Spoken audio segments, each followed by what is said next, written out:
Okay, guys, welcome to the first podcast that we're doing. It's the Prospect Academy podcast, where we talk about many things from training to UFC fights to just general chit-chat. As for the glasses, there will be a little something at the end that we're going to be doing. But first... Hey? So I forgot it's video as well. Yeah, it is video. So... Wait 1 minute. As you can see, first off, I'll introduce, we have Brad One Punch Pickett over there, former UFC fighter, beat Demetrius Johnson, now... Why do you even have to mention that? ...the head coach to GB Top Team, and myself, and many other professional fighters, mainly the small guys. We mainly focus on small guys, don't we? But don't discriminate. We have Ben, the big man Birchall over here, who is our videographer, pretty much does everything you can think of with a camera and mic. We also have James, who's not actually in camera right now. I don't do OnlyFans. Who is also basically the same thing that Ben does. So we will ask if you two had a fight, who would win, and we'll go into that. And then we have Andrew, who is my business partner, who I have known for 20 years? Since year 7. 20 years? Probably year 20 7. years? No way. Since 11, 19 years. So not 20 years then, is that a lie? Okay, I lied. Like 19 we round up 19 years and 6 months. And First lie, really. How many such and days? such. Yeah, could work it out. Could be anal about it. But okay, guys, so today we're going to just get to talk about things that we want to talk about. And I actually have never really sat down with Brad and asked questions that I want to know, because when I do see you, it's pretty much just training or us. So you're telling me you're not like a real friend? No, we are, but we either that cut deep. either just banter and talk shit, or we train. Right. We never actually sit down and have a serious chat. Brad doesn't drink coffee like most men do, so we've never actually sat down and had a proper chat. So I'm going to actually ask a question that I want to know, and hopefully the people watching want to know, is what is life like now that you are no longer in the UFC competing in front of 20,000 fans and now being a head coach to probably one of the most successful gyms in the country? Long or short? As long as you like, mate. We got all day. Okay. No, for me, obviously, it's great to still be involved in the sport. From this sport has done a lot for me and my family and just my life in general. So it's always good to be staying in the sport. I was very competitive as a fighter. And I'm now kind of competitive as a coach as well. I can now compete through my athletes. I want them to do really well, reflects on the gym, and I want to be like one of the best gyms in the country, then Europe, and then so on and so forth. So it's a lot different, coaching to fighting. Fighting was so much easier in a way where you just get up in the morning. Especially different as well now I've got kids as well. When I was a fighter, all I had to do is get up in the morning. What am I going to do today? What training am I going to do? I'm going to do this. I'm going to do that. And it's all about you. But now, waking up now, I've got kids as well. Now I've got to think about my kids. But then also I'm waking up and thinking about other people's training and who's not in training. So I obviously I have so many fighters here to try and keep my memory. I have a board in my office with all the fights on, so I have to go in there sometimes like, right, who's on this board, who's not here, and so I feel like I was gonna say prime minister, I meant to say Presidente. No, I feel like I'm a school teacher. Was it the head one? teacher? Yeah, Head what's teacher. it called? It's called a what? Principal. That's Yeah. it. A prime minister. Yeah. But I do feel like a principal in a school where I have to. Where are you today, Stefano? And I have to do that all the time. So you dish out the discipline. Yeah, so it's different. Brad's always I'm not just a coach here either. I find myself like coaching has loads of different layers. You say life coach. Yeah, there's technical coaching, and there's people who have to just organize stuff and get beyond people from training and not training and that sort of stuff, and also outside of training, because you got to make sure a fighter's doing the correct things outside of the gym as well, which I try not to get involved in too much, but sometimes I do have to. And the reason I ask is because I always think about it, like you just said about it's almost when you're fighting, you've got structure to your life. And I think if I was to retire now, not that I am, I don't know what I'd do with myself, because, mentally for me, I need structure in my life, and I think the times where I've dealt with the most anxiety and depression, if you like, is when I've had almost like a holiday. I went to Dubai once with Lauren, my wife, and, you know... It depressed you? Mate, I was there, and I had the worst anxiety attack because I wasn't doing anything. Yeah. You know, I just let my thoughts kind of go away with me. Yeah. So instead of just, you know, having something to do, I get up, I do this. I got up, right, I don't need to do nothing. I'm going to go and sunbathe. Cool, I'm not doing anything. And you kind of fall into that trap, if you like. And that's the thing that scares me, which is why, you know, Prospect Academy, Prospect Apparel, that gives me things to do and keeps my mind occupied. Yeah. You know, doing PTs and stuff, that's another way of staying occupied. But for me, it's physical. You know, if I'm holding pads, it's not like I'm resting in between sessions. So, yeah, it's just interests me because I think, shit, you know, when I retire... It was definitely hard to start off with, like, the transition... Because, as you know, you're a fighter still now. That is your identity. Everyone knows you as Nathaniel Wood, the fighter. Everyone knew me as Brad Pickett, the fighter. Mm-hmm. So it was... I kind of felt like I died, you know, like, in some way. You know, like, yeah, but actually, you tell you what... You're not selling it to me, Brad. Quite a good thing how I retired. Where when I retired... Because people still now are like, are you retired or you're not retired? I mean... What's going on? Because you had the bare knuckle fight. Yeah. But then people do that for so long, right? And that's why it's so hard for a fighter. Where people are, oh, he should retire. It's so hard because that's sometimes all you know. You just know my routine is to get up, train, and you're so used to that routine. It's so hard now to go right. You got to get yourself a proper job, or you got to do. It's like what? This is all I do. So it's very hard for a fighter to retire. Yeah. You know? It does take time. Obviously, being an athlete, you know you're not going to do it for all your life, you know. So you have to be a little bit smart. Hence, I think you like those chats we've had is say you got to have some things set up for when you're done, which you're doing a great job doing that. I had in my head when I was competing, I used to go to America and train like American top team, and I used to come back to England, and I'd coach here. Even when I was still fighting, and help people out, and I enjoy coaching. I enjoy sharing knowledge. So it was always in me. I think coaching, something I like to do. But it is very hard. Even to this day, I'm still like, oh, what am I? You know, you get it. The flame does die down a lot. It's not as burning as it was before, but there's always going to be a flame there, you know, where you still want to do something, because it's kind of that competitive nature. You can't shrug it, can you? No, I mean, like it also is cool. I mean, for me, different fighters as well. For me, when I was fighting, I was very much a people pleaser, and I still am. I'm a people pleaser. I like to make people happy. And when I was fighting, I was the same thing. I just want to be in a war. So it was like risky fighting style, but it got me a lot of fans, and I loved the fact where people, oh man, I love watching you fight. That's awesome, you know, because I just went out there and had a tear up, and I wasn't always the smartest thing, but I enjoyed that side of fighting, and I love the interaction of fans. And now, what am I, 7 years retired, maybe? Is it that long? No. 2015, 16, wasn't it? 2017, I think. Mate, that scares the 7 years this next March. 7 years next March. So, like, now, quick.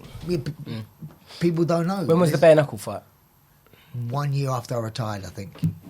Oh, yeah. So I retired in March. It was probably the following March, I think it was. Yeah. For those that don't know, it's Dana White's favourite fighter, right? I was, but he has loads now. Yeah, but no, that's the thing. But Brad and Dana are tight. Yeah, mate. If it wasn't for Brad kind of calling Dana over, like, hey Dana, like, and shaking hands, I don't think I ever would have got paid for the fight where the guy pulled out like the night before. Oh yeah. So I was there. Dana White, like, you've got all the fighters, and Dana's the one with the entourage. You know, everyone wants pictures with Dana. The fighters are all just kind of sitting on the side, and I was sort of like, oh, Dana, and I thought, man, I can't get to him, and you know, I really wanted to say, like, Dana, you know, I really wanted to fight. I wanted to kind of, like, you know, show the crowd what I'm made of, and luckily, Brad just sort of, you're like, Dana, and Dana straight away came over. Brad was sat on the side, and Dana was like, oh my God, it's Brad Pickett. And it's like, Brad Pickett. And then he's like, who's this little kid with you? And he's like, oh yeah, I was meant to fight tomorrow. And then, you know, he said, oh, don't worry, I'll pay you for the fight. And he gave me the win bonus. So, you know, what a touch. So I did look at Brad and think, how much did you want out of this? Because I was going to say, Brad, that's 50% me. But no, it's So talking about people in retirement, how do you feel about, say, for example, like Tony Ferguson is on this massive skid now. How do you feel about when fans turn around and go, I think it's time to hang it up? Exactly what I'm saying. It's so hard, isn't it? Like for me, if you look at me, I had my downfall towards the end of my career. I think I lost 4 in a trot, I think, before I retired. And, like, it's hard. But then, like, someone goes, I'm quite open. I was thinking I was on something like 45 and 45. Like, I could potentially have and then you get your Reebok sponsorship back in then as well. I'd probably get 100 grand a fight. Mate. Why give up? What else am I doing in my life? I get to train every day and I get 100 grand a fight. Of course. So it was it's hard to pull away, especially when, like you say, when you first started, I thought my first fight was on Portsmouth Pier and I didn't even get paid. I gave first pro fight on Portsmouth Pier. I didn't get paid. I got a free table to give to my family. That was it. So, and then from there, and then I remember when I was the Cage Rage world champion at featherweight, I was getting paid like £500 a match. Nothing. No, they helped me out a lot. They supported me to go out to American Top Team and help me out there. But I wasn't getting paid big money, you know. And so then I get into the UFC. Got to WC first, then I went to UFC. It was the same. My first fight in UFC, I was probably on 8 and 8 or something like that, and then it jumped, and then I'm on 45, and then people go, you should retire. I'm like, mate, no, I'm gonna start earning money. You know, like I've now got to where I'm earning good money. It's hard to pull away. So for me, in my head, if it wasn't about money, when I should have retired in my head is when I went down to flyweight to try and fight Demetrius Johnson again, and that failed for me. And then I came back up to bantamweight, and then for me, then I had no drive. For me, it was just a job. I didn't have my aspirations as an athlete was always trying to be number one in the world, and that's why I went down to flyweight to try and do that. And then when that kind of went for me, then I just became a job. Cool job, right? Don't get me wrong, but I was always competition driven. I wasn't really worried about the money as such. But then I started earning good money. Then I had a kid, like Buddy. Buddy was born right at the end of my career, and I was, mate, this is like life-changing money for him. You know, like, you know, people that I was getting paid 45 and 45. People don't even earn 45 grand in a year. Something, you know, and your sponsors as well. Sponsors as well, and like so. Yeah, it was a really cool job. And like I say, I really missed the interactions with the crowd. And going back to what I was saying, if I felt like me dying, it's because when someone dies, right? Well, I hate to say it's a bad topic, but people go to their wake, right? Everyone has good things to say about them. Oh man, I love this guy, and they chat about you. This guy, I love this person. It's amazing. So it made me laugh. When I retired, I told everyone before I was going to retire. I had a date, so everyone knew. I got there's a newspaper through there where I got loads of comments from people like Ariel Rouhani, Dana White, and all the big names within the industry just having and I got to read all these nice things written about me, but I wasn't dead. So it was kind of weird. Like I'm getting hearing all these nice things, and my last whole fight camp was so emotional for me because it was my last. I have not been back to American Top Team, which was my family, which I probably spent 6 months of every year in American Top Team. I haven't been there since. Well, your best friend's Mike Brown. My best friend at my wedding was Mike Brown. You know, like I haven't been there since because, like, now I have to move on. It's not my job anymore as being a fighter, so I have to move on. So yeah, and just all that emotional kind of thing. The UFC were amazing for me. Like I say, they made that newspaper for me, and the walkout was so emotional. Everything was just, I was a wreck. And if anyone knows me, I'm a kind of remember the after party after you was teary. Oh man, I was crying. I was a melt the whole camp. And you had the most kind of like bittersweet fight. Yeah, you it were was like smashing Chito Vera. Everything was going well, and then you just got caught with that kick, and it was like. But for me as well, that was also another little. One, it shows you that life's not fairy tales. I mean, like, you don't just get fairy tale endings all the time. You have to work for them. And two, it shows why I needed to retire. Because, again, Chito Vera, he's a very good fighter now, don't get me wrong. But in my eyes, I'm like, I'll smash this guy. And I was beating him the whole fight. And I got hit with a high kick. And if people knew me, back in the day, that would have been like a biscuit. I would have bet that. Yeah. I remember when you punched me. When Yeah. he was like, this is how hard it was, and it was like nothing. Yeah, I mean, it wasn't a high kick. He just flash knocked me down. Yeah. Like, So this is the thing, going back to Tony, it's like, to me, we've got a guy that remember Rob Ells? So we have a guy that trains with us, and he's just doing it semi-pro. He does it for fun. You know, he's not making any money of it. He's got a full-time job, earns good money, and he had a couple of, I think he was 39 at the time, and I was training him, and he said, mate, like, you know, am I too old for this? And I'm done. And I just said, Rob, are you having fun? He said, I love it, mate. I absolutely love it. I love every minute of it, even when I come away with a loss. And I'm like, are you hurt? No.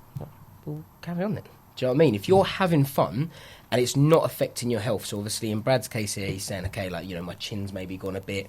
I don't know what all the doctors would say, you know, if they said, look, you know, you don't want to obviously come away with brain damage from this and stuff. So Tony Ferguson... I'm totally fine.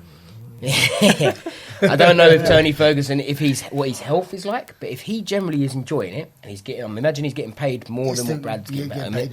You know, crack on with it. Like, you know, if you win, lose, draw, like, you could win a fight and get absolutely smashed, but you come out with the winner, and then your fans are saying, "Oh, he won, so keep going." But that loss doesn't necessarily define. If you come out and you're healthy and you're getting paid and you're having fun, keep going. Yeah. You know, as soon as your health comes to the point where it's like, mate, you shouldn't be fighting anymore, or you just don't enjoy it, that's then when I think it'll be a little bit different for me, because obviously for me, I was very much a company man. I was very good for the UFC. And if I heard Dana White saying, well, I think it's time Brad Pickett retired, then I'd be like, yeah, the people telling you to... okay, but if my boss was still happy with me, fine, I'll fight. It's your wife and your kids and, you know, the trolls that sit out there and go, Brad Pickett should retire. People who mean something to you. Like, if I said to Nathaniel right now, I reckon you should retire, I think that would hurt him if he didn't want to retire, you know, because it's someone you know. Of course. Right? But if it's some random fan, doesn't matter. But this is the thing. It's like, you know, like people always talk about saying, oh, it's people saying this, people saying that. I always say to people, like, don't ever listen to people that you wouldn't go to for advice. Yes, I have the most random trolls that pop up and say, your last fight, you should have done X, Y, and Z. And I'm like, thanks, mate. Like, really? You know, where's your experience? Where's your background? Or I have a fight coming up and they say, Nath, if you basically listen to what I'm saying, you're going to win your fight, or you should have done this, should have done that. And it's like, you know, where's your expertise in this? You know, I've got a coaching team. I've got a head coach. I've got a boxing coach. I've got a jiu-jitsu coach. You know, I'm going to listen to them. People that genuinely care about people that genuinely care, and people that know me, because your fans don't see any of it, really. They see, you know, a little bit of training footage. They might see me blast the pads for 30 seconds, but that might be the only 30 seconds where I look good.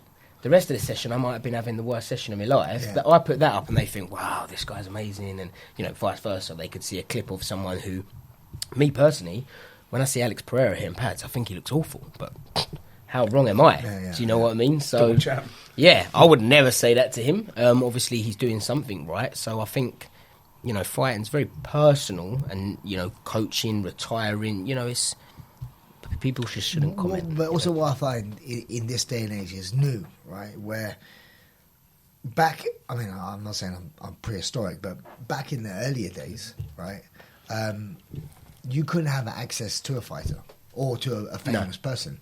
When I was growing up, I couldn't write something on Instagram or something like that. It wasn't on Instagram, to David Beckham, and he would see it. So, like, it is kind of, I do find it's really weird how a normal person can actually sometimes get in contact with a fighter, and people abuse that. You know, where you should be grateful that you could chat to someone like that. Because back when I was growing up, and when I used to see all the footballers on the TV, I'm like, there's no way I'll be able to somehow connect to them in any way. Well, that's like with the Prospect Academy. You know, we've got obviously the forums where people can come in and literally talk to me, talk to you, talk to whoever's on the coaching team. And it's nice, you know. I've had people comment and leave like reviews saying, mate, how am I talking to Nathaniel Wood? For me, I find it really, I sound arrogant saying that, and I just kind of cringe a little bit, because I'm like, mate, I'm just a human being like you. Then, but you're in the UFC or this. I'm like, cool, I can still reply to you. You know, if you say to me, Nath, that little bit of footage you put up, what would you do in whatever position? Cool, I'll reply. You know, I'm not too busy to not get back to people. So it's nice sometimes on the positive side, you know, having people say to me, since you spoke about OCD or this, you know, it's done this for me. It's a good feeling. I have a question for you. Right. So obviously you're now in where I was, where you have a lot of social media, and people say, do you find? Because I never got a lot. I'll be honest. I didn't get a lot of hate. For some reason. I don't really. Yeah, I didn't get a lot. But sometimes when someone says, I can read it like 100 comments about, oh yeah, this, that, and one person goes, "You're shit," and you're like, "You bad." I weirdly, I don't know why. Me as a human being, I kind of find that one comment affects Stands me out. more than 100 nice comments. One nasty comment, and this is the thing where I always I get more emotionally attached to that one person, and I don't do it, never do it online, but I message them in person and go, what is your problem? Like, what do you think goes on in your day where you just go out and just want to be addicted to someone you don't even know, don't know what they're going through, and I'm like, where's gone wrong? And I actually, sometimes I give them a counsel. I said, what's gone wrong? Oh, they're not right in the head. Yeah, no I go, way what's they're right in the head. I've had some people, like, I've commented a few times where I've been trying to dig deep into their social kind of what is going on. Yeah. I've had a few. One of them, one guy was an Irish kid, young kid, and he says, "Oh, Conor McGregor does it," and I'm like, "That's." But I said, Conor McGregor is very good at doing it, but he does his own weight class and people he can fight. To his opponent, people he can fight. So you're doing it to someone who you're never going to see. Yeah. So it's not the way. It's not the way forward. So I try and educate them a little bit. Plus, the only problem with doing that is you're giving them what they want. I'm giving them a bit of attention, 100%. But then sometimes I feel like if I could change someone's direction where they're going, I get that. I get that. That's me a moral victory. But there also some people say, well, no one replies, you've said anything nice. I remember you saying that. Yeah, Someone said, I'm a big fan, I just want you to reply, and it's like, yeah, but man, don't that's be weird. a dick about it. Yeah. If I found out my dad was messaging celebrities or fighters going, and then just to get a reply, I'd be like, come on, Dad, man. But it's the same thing, though. Life. Someone could be the worst troll and say the worst horrific things online. And if I go, hey, high five, Spud, you wouldn't have no idea. But that guy's literally just slated your whole family and everything online. But go, yeah, and you high five the guy. You'll have no idea, The only time I get it is friends of opponents. So, okay, let's say that I'm fighting Charles Jourdain. I completely get it. Charles Jourdain's opponent's going to mess... Mohamed Naimov, all of these guys from Tajikistan, I think that's how you say it, they're all messaging me stuff, and half of it I can't even translate. You know, the Instagram doesn't always let you translate them. But anything that does is like, you're going to die, and this and that, and I'm just like... But the thing I get that. Didn't you have the same with when he was supposed to fight Umar Nurmagomedov? Yeah, so I had loads of... I wouldn't even call them trolls, because I'm like, I get it, they're just supporting... Fans, yeah. They're supporting their boy, and they're This is trying to two get in things my with this head. as well. Which my thing with this, with social media, everyone's entitled to opinion, right? Yeah. If I agree with it or don't agree with it, it's cool. But I say, if I said you're fighting someone, I think Nathaniel Wood is going to lose. That's my opinion. Mm-hmm. It's good. But if you at me... But if I at you in it and say, I at Nathaniel Wood's going to get smoked... Yeah. I want you to see that comment. That now makes that comment. Well, I guess personal it's no to you. different. If you and me are going down the street and I see someone, I go, I don't like his jumper. I might say to you, Brad, I don't like that jumper. But I wouldn't go over the road and say, hey, mate, I don't like your jumper. That's essentially what it is, though. That's essentially what you're saying. And it's making something personal.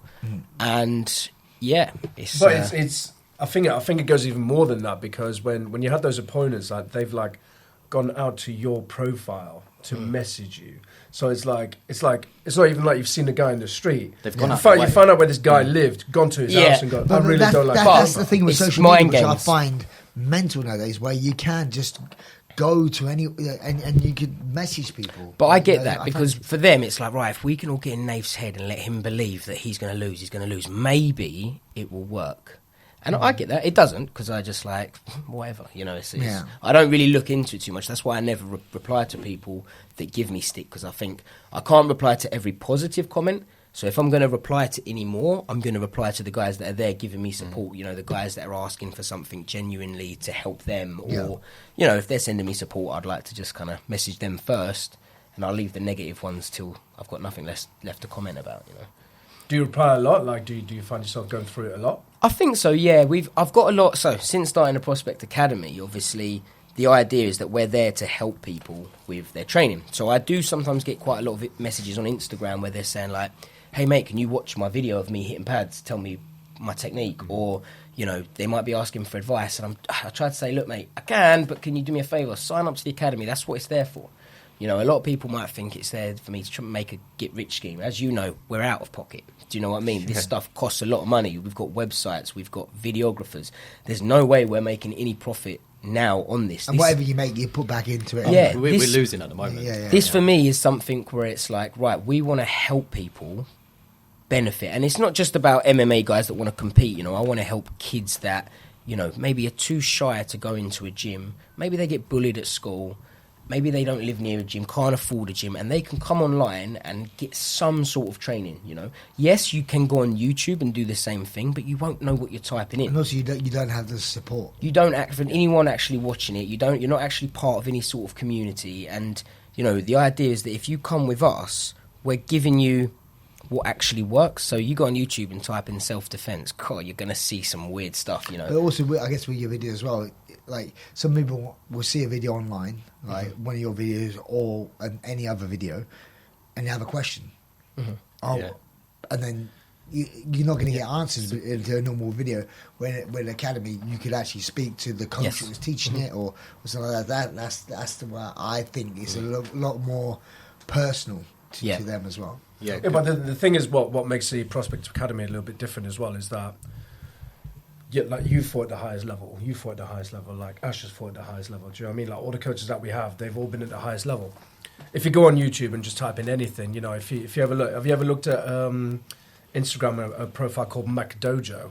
Yeah, funny. Yeah. So funny. We're bullshit free. Yeah, everything we show you can work, might not work in certain situations, but yeah, if you type in self-defense on YouTube, you will see a 90-year-old man throwing a 100-kilo 40-year-old man with mind games. But they end up going viral for it as well. They go viral for it. But the thing is, on the other hand, you've got the people that are really serious about it, and they'll be like, "This is how you get out of a rear naked choke if you ever get into a street fight." And like, I'm not being funny, but I seen one the other day where someone's getting a rear naked choke and they go. Yeah, they push their arm against the Have you chin, seen the one? Apparently, goes, she's a police officer, and the woman, and the guy grabs her from behind the car. She gets the seatbelt, wraps it round his hand, puts her finger I've in seen that one, and it was like, what are you doing? You're lying to people. Like that is No, not I'm not going to being work. funny, You but could get someone killed. If you get somebody like you, who's, you know what I mean, obviously very heavy grappling, like if you get somebody into a rear naked in a street fight with somebody who doesn't even know that's going to happen, they won't know what's dead.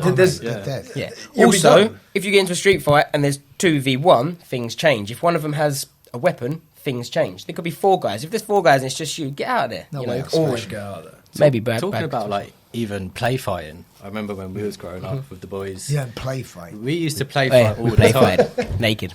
We used to go over Gillian Park. bedroom. And then Nathaniel obviously started his MMA career at a very, very early stage.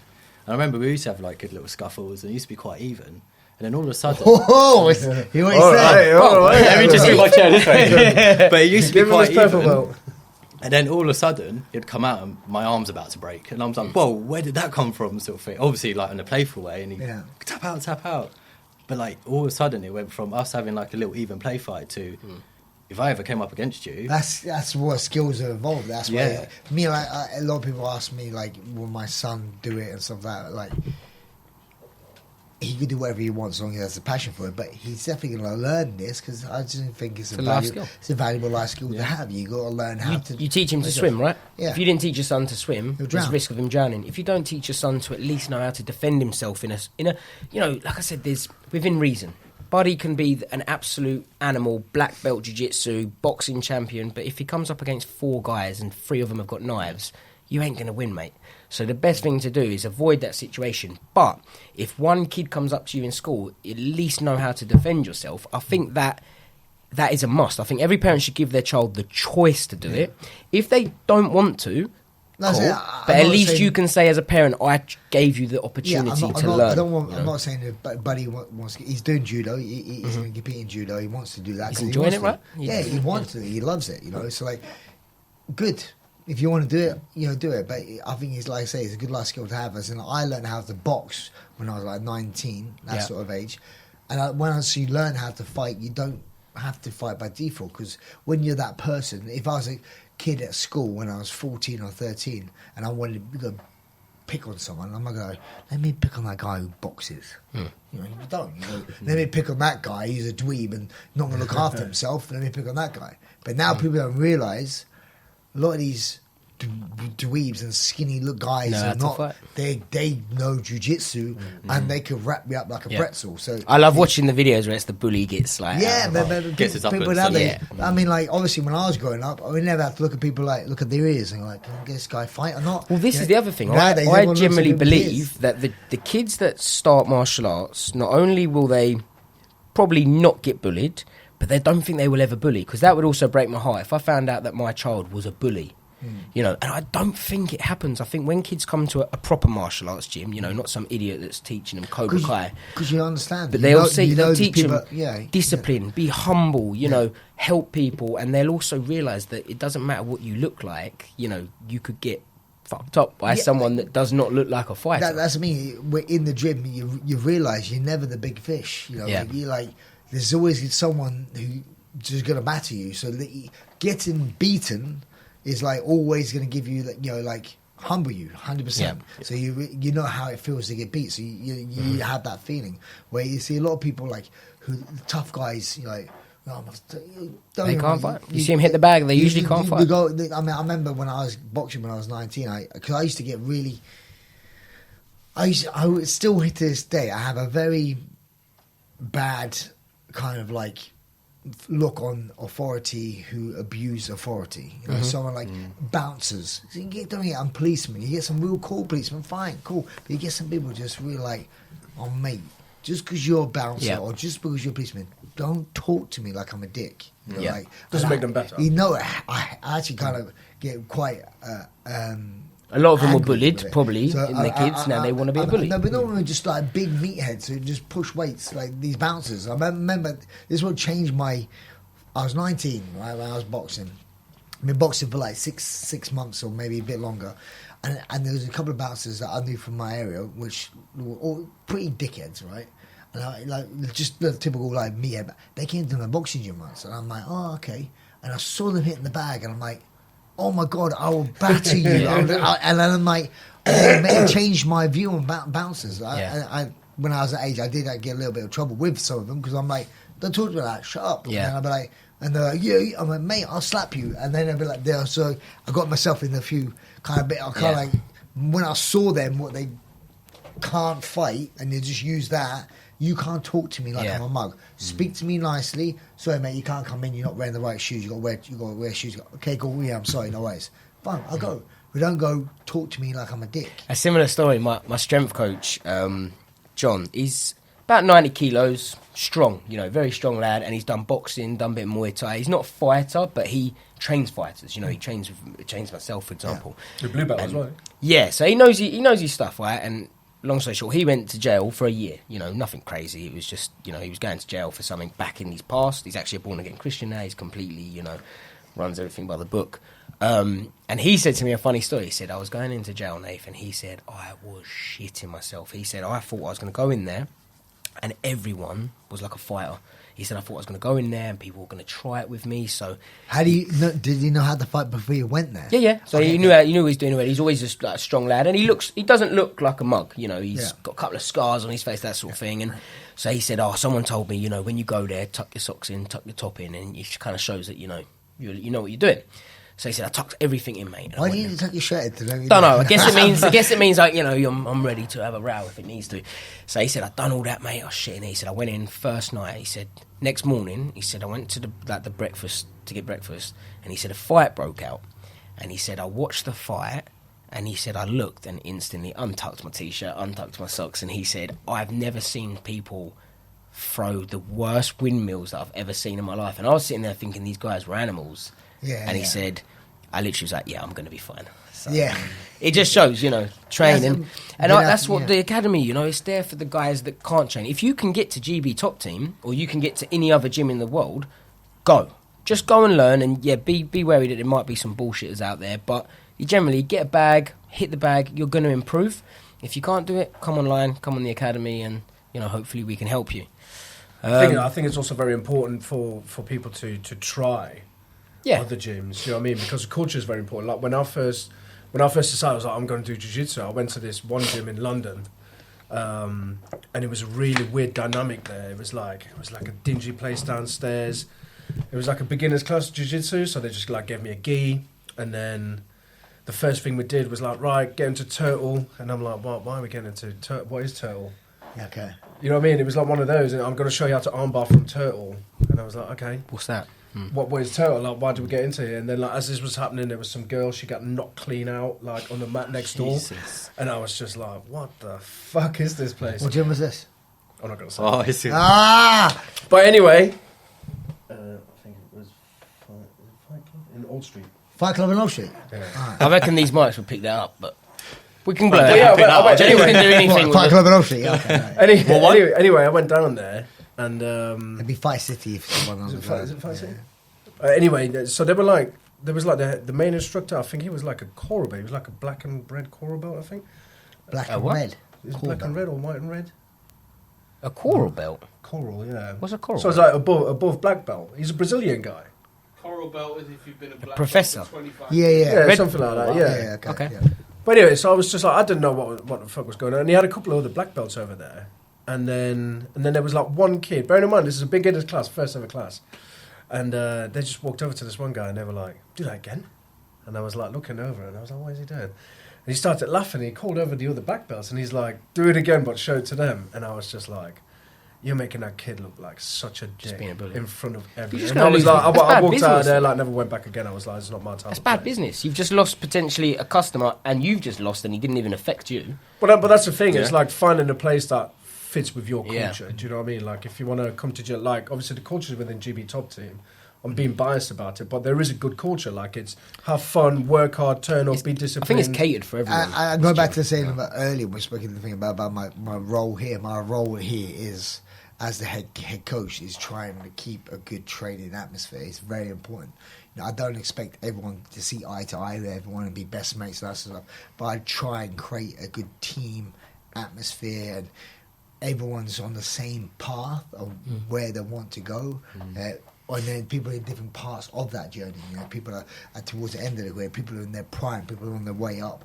You know, everyone's there, so you have to make sure everyone respects everyone's journey. And we do, again, just train hard. You know. But that's building the right culture. You know, that's how I feel a culture should be built. Like. Imagine You're gonna have character kids' clashes. confidence. He's probably never stepped foot back in an MMA gym again. Yeah, exactly. He's probably left and You have a bad taste for Yeah. it. And Well, you could tell he was like bright red. Do you know what I mean? Yeah, Like, yeah. Brad. in front About of taste. everyone. have you ever done a Coke challenge? Never. Not that actually. sort of Coke. Well, I Put could the cards out. So, if anyone, Yeah, not the nose anyway. just a little bit of feedback, Brad. If you was to sweat, you'd probably sweat Pepsi Max, right? Because I don't think I've ever seen you drink water, anything other than Pepsi Max. You don't drink tea, you don't drink coffee. You can So hear it's- it when you play Warzone with him. Yeah, mate. I cut weight once, You don't play and Warzone he, anymore. Warzone 3. You can play it. Yeah, no, he I'm playing he it. snuck out the sauna once. Bear in mind, I'm dying of thirst here. I'm cutting hear weight, this, ready? and he went. Right. was this in Fight Camp? I heard that, but then not only that, I heard. But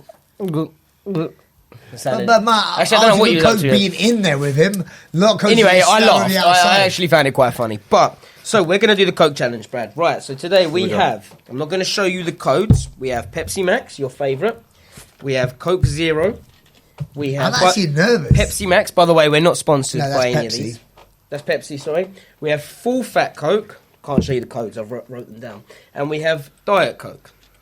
So, just to make it a little bit more fun, if you get them all right, next podcast I will do a Scotch bonnet whilst we're doing What's the a Scotch podcast. bonnet? Really hot chili. the hot chili. Now, James turned like he thought he rolled his eyes and said, "Well, Scotch bonnet, that's nothing." But for me, that's pretty fucking painful. So I will do it next podcast whilst we're doing the podcast. Right. So I'm going to be in a lot of pain, which might be quite funny Well, for some. I have to get 5 out of 5. All right, you got to get. I think you're going to smash this. You got to 3 get out of 5. Get 3 out of 5. I'll do it. Because if I get one wrong, But that means I get another one. if you right? don't at least get 2 right, you've got to do it. Oh, behave. I've 2. That's What, you take you'll it- know what you say Coke. you're You'll know what competitive. Coke is. You'll know what Pepsi Max is. Surely. Okay. All right. I gotta get at least 2 right. Okay. What we're gonna do, we're So gonna sign again, up. we're not sponsored by these. We are actually sponsored by So Vigor we're going to Weight. have to face the other way now. Yeah, or you can go off in the room. Yeah, go over in the other room. We'll pause it and we'll see you in a minute. Cool. He left there really Right, recently. I'll clap for James. Oh, did he?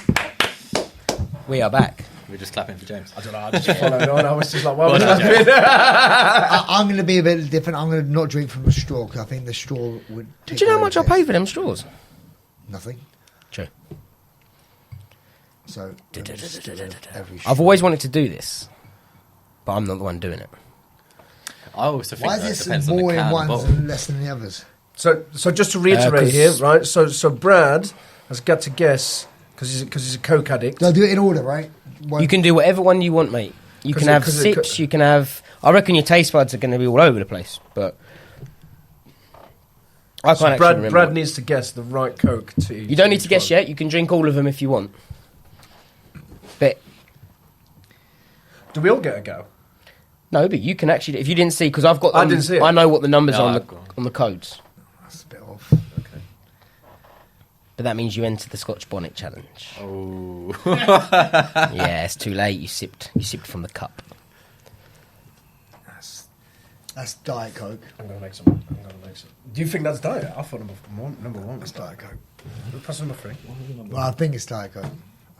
I might come back to it. You can come back to it.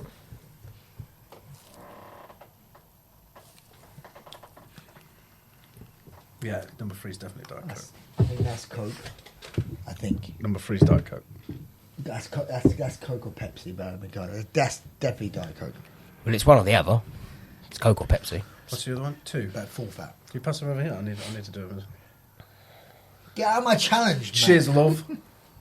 Ben was just thirsty. Now he's going to end up doing a Scotch bonnet. You've got to get at least 2 right to avoid the Scotch bonnet challenge. It's not full fat. This is gonna. If I don't get my drink, let's put this to the camera. My drink. Is Do you know what would be easier, cherry right? Pepsi. If I was to say to you, Brad, pick the... You seem to have picked the Pepsi Diet Coke already. If I said to you now, pick the full fat Coke, which one do you think it is? It's going to be easier. This is that's what happens. I already picked the cup, all right, and you taking them away from me again. So you Right, messed up so my- that's... I said number that's three is Diet Diet. no. You But said? I put one there and I said that's Coke. Which one? You said number three is Diet Coke, and I agree with you. Oh, what a No, but- shame. no, You're but going to have to no, do it again. No, but I had one there and I said, I think that's Coke. And You said this is full fat Coke. could you stop Try taking away my stuff? again. He's very competitive. We spoke about He's this. throwing me off. Just make notes. No. 'Cause, That's too organised. yeah. He's like I can spell.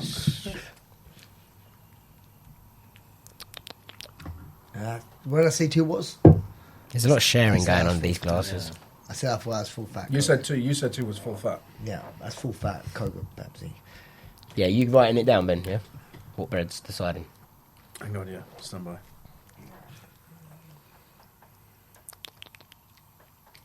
It's quite hard when you, That's what I mean. it's hard when you put them all together. I guess Pepsi Max must be what one do you like the most, right? Surely. I know I would tell full fat Coke because my teeth just feel Yeah. gritty as soon as I sip it.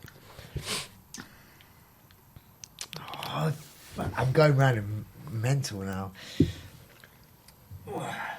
Okay, rules are you can't have any more tape. Once you've decided, you can't go You back. can't just make the rules up as you go along. I can, and I will. Okay, that there is Pepsi. Full fat Pepsi. So you're saying 5 is full fat Pepsi? I think 5 is full fat Pepsi. I said 3 was Diet Coke, then I say that. Yeah. And I said 2 was Coke. So this is going to be, for me now, 1 and 4 is Diet Coke or Diet, Coke Zero or Pepsi Max. Right, have you wrote the answers down? Ben is. And you let me know when you've confirmed, because this is a Scotch bonnet riding on this whilst doing a podcast. So not only can you just sit there like burning your mouth, you have to eat it and... The way you say that, I've got a few wrong, because you get well excited. I actually haven't even looked yet. I don't even know what you've picked. He was just placing the bottles on the table without looking, that's Yeah. all. I still don't know which one's which. Ben's got it in his Pepsi phone. Max, 4. You let me know when you've confirmed.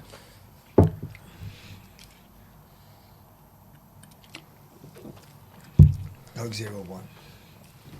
Coke Zero is 1. Right. So does that mean you have confirmed? Yeah. Okay. So you're saying 4 is Pepsi Max? Let's start from number 1. Hang Yeah, on, well, hang on, what did I say number 1? Hang on.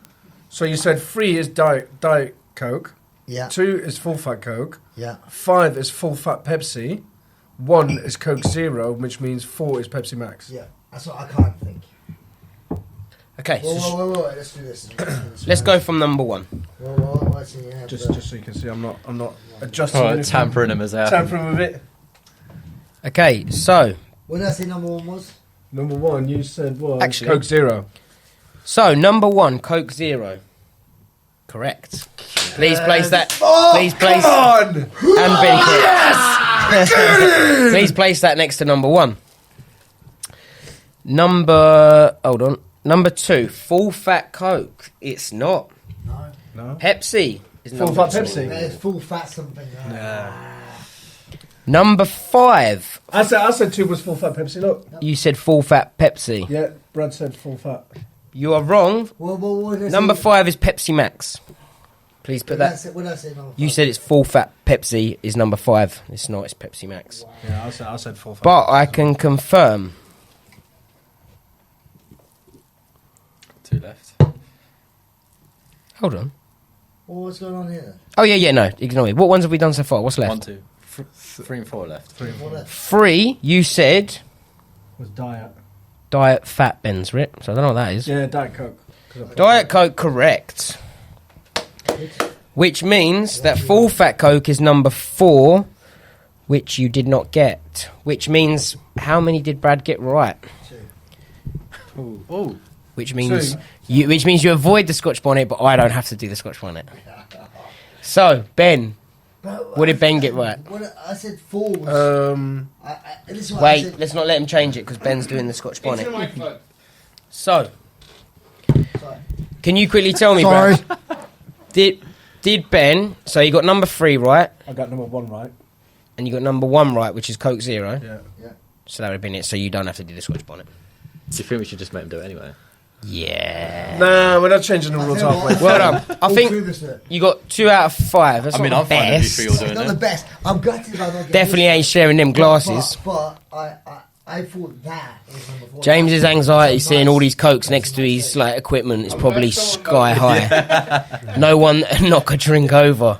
I thought when I was at the first one, I'm like, I'm gonna know this. And then it's very, Okay, so you've passed that, Brad. Every week we're going to do different challenges, by the way. right, okay. That was just quite a nice, easy one. I actually just really wanted to know if you'd get it, and I can't believe that you didn't get Pepsi Max. Yeah, good. I honestly, They blend leave off into that one, stuff. don't they? yeah, because when you start drinking, they all had to do kind I would of. They all Like, blend into one. Also, guys, if anyone needs to learn anything, we have MMA for Dummies here. This is how the fun will get good. So, final thing we're going to do is we have a Q&A. We did ask on the Academy and on our forums if anyone wants to pop some questions in. So, Andrew is going to read out some questions. I don't know if they're for me. I don't know if they are for Brad, Ben, anyone. Any questions for me? No. How long you been fighting a heavyweight? well, you made you answer one, maybe. Yeah? But there might be next time. Now, Okay. There might be next time. So the first one's for Nathaniel. What's it like being hit by Brad? He doesn't When's hit me. the last time I hit you? He doesn't Oh, hit me. the slaps. Every day. Oh, probably the slap. No, yeah, no, I before- think... Oh, It could be the slaps before the fight, because that's quite... Brad I haven't sparred for in years, but obviously Why not? every shot he throws is hard because he doesn't know how to jab and he doesn't know how to hit light. Jabbings. Yeah, so every shot is an overhand right or a big left hook. So as long as you can avoid the overhand right or the left hook, you're good. Being slapped by Brad before a fight is the best feeling in the world because it gets me fired up for a fight. I know that I'm going to go in there ready to take someone's head off. If he slaps me when I'm not in the fight, that's going to hurt and, isn't pleasant. I'd have liked to have seen the slaps before he walked down the aisle. Before he got married. Okay. bit rosy cheeked for the Yeah, first one. I could have done that if you had asked a few months back. Okay, so someone here has asked, would you ever go up to 155 at some point in your career? Brad, can I? No. No. Unless all of a sudden I put a lot of weight on, because I generally think I'm still growing. You know, I can't really grow a proper beard. I'm 30 years old, and I don't know. I feel You're like not I'm gonna still. grow anymore, I feel like bro. I'm still growing weight-wise. So, like for example, I'm walking around now a lot heavier than what I was 3 years ago. You're trying to compete with me to find a weight class. Yes. So no, I Weight wouldn't. classes. But let's say, for example, the UFC text and said, Nath, someone's pulled out, we want you to fight at lightweight and we're going to pay you a hell of a lot of money. Paddy Pimblett. Of course, if I'm going to get paid good money for it, I'm not actually scared to go up a weight. But no, for me to make 145 is pretty comfortable. There's no need to go up again. I think Paddy Pimblett would be The good. question says, would you go back down to 135? No. Then again, if it was a big opportunity in the UFC, let's say I'm the 145 champ, and the UFC said, right, we want you to go back down to 135, and you're going to fight for the belt. Yes, something like that. But I can only make that weight once a year. But I don't see you would do it. So if you're the 145 champ, why would you go down a weight class? Has anyone be ever the double done champ? that? Be the double champ? Gone down a weight TJ class? Dillashaw, but he lost. Was he he wasn't He the was current he was champ? the 135 champ. Okay. Went down to fight Cejudo, lost, and then obviously got popped for steroids and banned. And You could also make an argument that maybe Aljo, because he was 135 was never his natural weight class, was it? But he didn't go down a weight class to he fought. No, he that was didn't. his weight class. No. opportunities. If opportunities arose, then Just said money talks. money talks. All I can think about is that photo of you that went viral on that last weight Yeah, cut. that wasn't fun. When you- That's what I mean. It would take some time to get my weight back down naturally and healthily. So obviously I could. Because it's do not it. natural. You're I saying. could make it. I could make 135. But You heard it here first. Come to GBTT. crazy. Okay, cool. So this one can be for both Brad and Nathaniel. Hit Brad up first. Yeah. So what would you say is like your favourite strike or submission? So if you had like a go-to move that you think I really I know enjoyed this. that. People go to gym and like chest day. That's what I'm doing. I love it. Overhand right. If Can I guess? Okay, right. This can be answered in different ways. Okay. One thing I probably had the most success with, or one I enjoy the most. Both. Yeah, both. I let you guess the one I had the most success with. In what The punching? most success Left What? hook. in submission. In submissions. Oh. You Okay. got a very good guillotine, Teens, because there's Guillotines. variations. but Peruvian necktie. Nah, guillotine. Peruvian necktie was very good. Guillotine's most success. Guillotine, Yeah. I probably submitted more people with a guillotine. That's why my guillotine defense now is so good. Yeah, so, but my one I've actually done it this morning as well. 3 at different times is my step back saddle to a heel hook. I kind of you like know, that. yeah. Spammed it quite a lot. For some reason, yeah.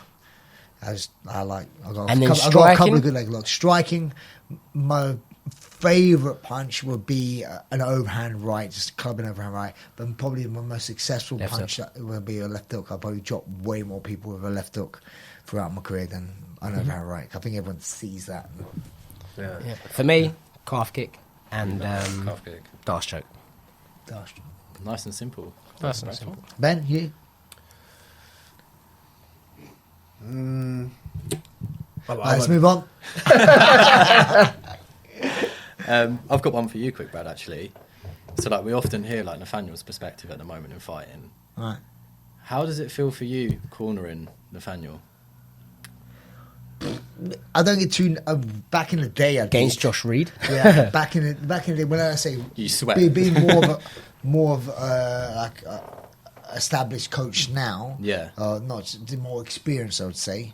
Is back in the day, I was way more like emotionally attached to the occasion, and I couldn't sometimes in my eye I'm just way too emotional. So especially like his fight with Josh Reed, I was just like. I just couldn't say anything. I was just like I was literally like probably shadowboxing in the corner. Why do you think that is? Is that just I think because, it shows. Just because I you don't wait- have control. Also, I'm about saying that sometimes I know as a fighter the stakes are the stakes. Like winning, losing, that sort of stuff. So like for me, I 100% get it. Like what fight means to some people, but also sometimes. You coaching's done before the fight. Yeah. Like the coaching during a fight really only happens in between rounds. Really, like sometimes apart from when it was like COVID and there was real clear instruction, you can coach throughout the rounds. But then also you have to be very knowledgeable that the other person is going to hear you, right? Unless you spoke a different language, which everyone pretty much speaks English, but. So for me, the coaching is important in between the rounds. And I think I've got a lot more. Sometimes it's simple is more effective than overcomplicating situations. Like people you train millions of times with them, and it's knowing what they do and what they can't, what they're good at doing, and it's just nudging them. But at the end of the day, they're in control of their own destiny. They should know what they should doing, and it's more things, more like tactics. Okay, we need more pressure. Okay, right, this don't, that kind of thing. Okay, let's try and get one towards the end of the round. Okay, or even stiff, come back to the end of the round. I hate coaches like this where I see when I go back, one round up, and I'll be like, ooh. That's a close round. I'll always err on the side of caution, right? Close round, think you might have lost it. Let's get this one. Yeah. Rather than you say, you won that round, and then they got coast the second round. It was so I think Just to hijack the question a little bit, what was the one moment, coach, whether it's amateur or professional, where you kind of made an adjustment between rounds for your fighters, and it just paid off immediately? Is there anything that sticks out? I'm not going to lie, that's happened quite a few times. I remember one that stands out for me is one with Don Wooden was fighting a guy called... David Fletcher? No, it wasn't that fight. I was actually quite confident in that fight, even though the fight was going on. It was a fight when he fought on Bellator in Ireland, or was it Bama in Ireland? And Malambo, is that it? No, I can't remember. I said to him, what are you doing? You need to win this fight. You're 2 rounds Did you down. slap him as well? I had a serious chat with him, like, mate, sort your life out. You're much better than this. You need to go out there and knock him out now. This can't be a decision because you're in Ireland. You will lose this. Ryan Curtis or something. I can't remember the guy's name. And I said, you need to go out and knock this guy out. He went, knock the guy out. So okay, cool, sweet. But it was like one of those ones where with him, again, Dom. I think Dom's a very talented fighter, but he gets a bit lackadaisical, a bit lethargic, and sometimes I'm like, mate, boom, what are you doing? Sort it out. You need to go and put this guy out, or you're losing this fight. Yeah. So I think there's been a few times like that where, also during the fight, I remember Vladimir on one of his fights, he was losing the fight as well, losing a round, and then towards the end of the round, he got in a good position. I went, just go for the armbar, and he went for the armbar and got it. I'm like, cool, sweet, that kind of thing. Yeah, but just that's some random stuff. Armbar, triangle, guillotine, get one. Yes, you got the armbar. Take all the boxes. I said it at some point. Said that one. You hit it. Thinking that guillotine, and they're just like, I cover all bases. Just win the fight. It's like roulette machine. Red, black, no red, no black, red. Oh, it's I used to red, say that to Callum all the time. To Callum, when he had fights coming up, I'm just like, I'm going to be a life coach for this. Just don't lose the fight, man. Just don't lose it, and you're definitely going to win. There you go. Sound advice. If you don't lose, you're going to win. If you don't lose, you're going to win. Yeah. Right. Brad's coaching, and that's why Ben will never coach. Right, what other questions we got? So let's wrap it up. 2 more. We got another one here. What is your favourite daily pre-workout snack and favourite post-food fight? What was yours? Fight food. Dick. I never ate before training, really, ever. I was always caffeine fueled, so my first training session every day would be Pepsi Max. Just Full fat. It'd be literally some energy drink if I was sparring. You loved Monster, didn't you? No. It's in the fridges here, Yeah, I do here, but back in the day, I used to have like. Can I just cut in? Bonnie's literally looking through the window. Bonnie! She's stuck behind the door and she looks so cute. Yeah, she's so. That's Brad's dog, by the way, guys. She's giving me the eyes. Oh, she's at the door. She's now scratching at the window. Oh, Bonnie, she's killing me. What about you? Do you? For me, my favourite. Every morning I'll go and get a Costa cappuccino. And those that are on my Instagram know I did buy an espresso machine to try and save money because I was doing about £300 a month on coffee. So I'd have a caramel cappuccino before training, and I'd probably say a banana. So on fight day, after the weigh-ins, I'll eat loads. On actual fight day, I'm more just snack throughout the day. So I'll probably accumulate, let's just say 2,000 calories before the fight, but small portions. Quite lightly, yeah. Banana. Okay, I'm not very fight day I'm very hungry. You know, your emotions are running like you've got nerves. You've got, you know, I'm sitting there thinking if I eat something heavy, is that going to sit in my stomach? And then mid-fight, I'm going to need a shit. You know, so yeah, throughout fight on fight day, yeah. You know, I've never done it, but you know, my anxiety sort of kicked in. Instead of thinking about my opponent, I was thinking, you know, my guts are playing up a little bit. I think I had too much Nando's last night. So yeah, so I just be careful what I eat on the day, and I try not to go too heavy. I find it. I don't know about you, Nathaniel. I find it hard to eat on the day of a fight. Yes, I have nerves. a lot of butterflies, not nerves. A lot of people I find feel like the day before they're more nervous, and I don't get that. I'm like, day before I couldn't care less. Thinking about like, yeah, weight cut and stuff like that, you know. Yeah. cool. Do you count your like macros and calories and protein? And when I was cutting to bantamweight, I was a lot more on it. Now I don't need to as much, but what I do is just make sure that I get all the good stuff in, and if my weight is good, then I'll include some snacks and you know, shit food, let's say. Whereas obviously bantamweight, I had to be very careful on the calories. So yeah. So What would sort of be your daily intake in calories? now Like, or over, like bantamweight? when you start camp? I would say probably over Christmas now. 5,000 a day. No, yeah. On a normal day training, eating what I want but being sensible, I would probably say 3,000 calories, and then I'm probably burning 1,500 a day in training. Yeah. So really, that's just like 1,500. I'd say 1,500 to 2,000 calories if I don't train. But if I train, you know, I'm gonna eat more. But it's very easy to just, you know, have a cup of tea and some biscuits and 1,400 to 1,200 calories a day. But that wasn't flyweight. Yeah, so that's flyweight. Yeah, and you look For those that have never seen Brad at flyweight, like just look it up online. It looks terrible. drop the picture. Yeah, it wasn't good. It wasn't good at all. Well, boys, I think we better let Brad go because Bonnie looks like she needs to go for a wee. So thank you guys for tuning in, and we will see you next time on the show.